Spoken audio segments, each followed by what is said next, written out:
बिस्मिल्लाहिर्रहमानिर्रहीम। ये स्टूडेंट्स, हमारा टॉपिक पंक्चुएशन, उसमें डैश हाइफन से ये थोड़ी सी लंबी होती है लिखने में, इसको हम डैश बोलते हैं। ये बड़ा इंपॉर्टेंट पंक्चुएशन मार्क है। नंबर 10 पे हम इसको पढ़ रहे हैं।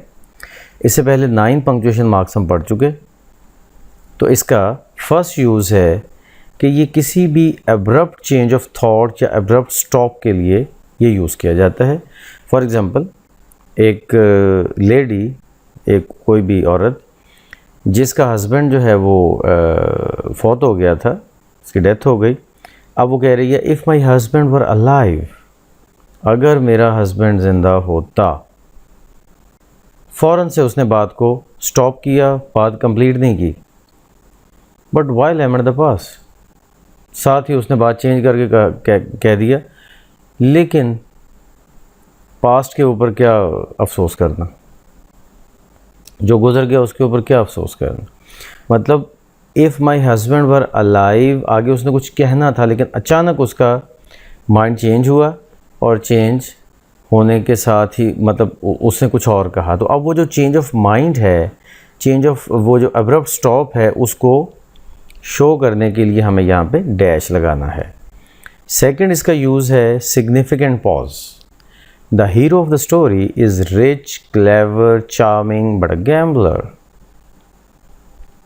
मतलब उसकी सारी क्वालिटीज़ बता रहे हैं। कोई भी मतलब हीरो ऑफ द स्टोरी है, उसके बारे में बताया कि वो रिच है, वो क्लेवर है, वो चार्मिंग है। अब 3 बातें तो पॉजिटिव हैं, लेकिन बट के बाद अब एक टर्न लेना है और एक सिग्निफिकेंट पॉज दे के, ताकि रीडर्स को इस बट के बाद रेडी करना है कि वो कुछ और डिफरेंट सुनने के लिए तैयार हो जाएं।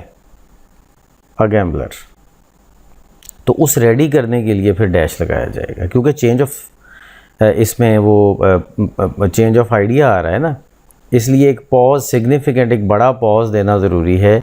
जितना पॉज इस कॉमा और इस कॉमा से, रिच और क्लेवर के बाद वाले कॉमा से मिल रहा है, वो काफ़ी नहीं है। इससे बड़ा पॉज देना है, क्योंकि बट के बाद एक नेगेटिव बात करनी है जो कि इन चीज़ों से डिफरेंट है। तो उसके लिए फिर हम डैश यूज़ करेंगे। नंबर 3 पे है जी scattered subject. Friends, companions, relatives all deserted him. अब ये स्कैटर्ड सब्जेक्ट है, फ्रेंड्स, कंपेनियंस, रिलेटिव्स और ऑल इसके साथ इन सब को कवर कर रहा है। तो ऑल से पहले एक पॉज हमें देना पड़ेगा। एक स्कैटर्ड सब्जेक्ट को इकट्ठा करने के लिए ऑल जो वर्ड आया है वहाँ पे एक बड़ा पॉज देना पड़ेगा, ताकि हमारा रीडर इस चीज़ के लिए रेडी हो जाए कि अब एक वर्ड आ रहा है जो इन सब को कवर करेगा। और लास्ट यूज़ है इसका repetition of an idea. This is an ideal school, perhaps the best. This is an ideal school, perhaps the best. तो मतलब ये कि आइडियल और बेस्ट में कोई ख़ास डिफरेंस नहीं है मीनिंग में, ठीक है। तो रेपिटेशन ऑफ आइडिया है।